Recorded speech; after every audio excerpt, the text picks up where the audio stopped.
आरक्षणाचा घोंगडा जास्त दिवस भिजत ठेवला तर चीड येणारच असं उदयनराजेंनी म्हटलं। मंडल आयोगाच्या वेळी निर्णय झाला असता तर आज विषय राहिलाच नसता असं उदयनराजे म्हणाले। तर इतर राज्यांनी आरक्षण वाढवायचा निर्णय घेतला असं उदयनराजेंनी म्हटलंय। महाराष्ट्र सरकारने आरक्षण पातळी वाढवली तर प्रश्न सुटेल असंही त्यांनी म्हटलं आहे। दिवस जर तुम्ही घोंगडं जर भिजत ठेवलं तर ते वास मारायला लागतंच। जास्त जर दिवस तुम्ही जर एखाद्याला दुर्लक्ष दिलं तर चीड येणारच।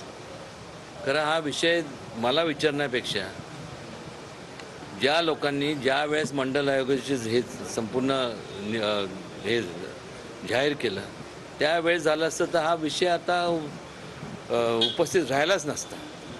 इतर राज्यांनी जसं त्यांच्या राज्य पातळीचा जो निर्णय घेतला आरक्षण वाढवायचं, महाराष्ट्र शासनाने जसं जर आरक्षण वाढवलं तर हा सहज सुटण्यासारखं आहे।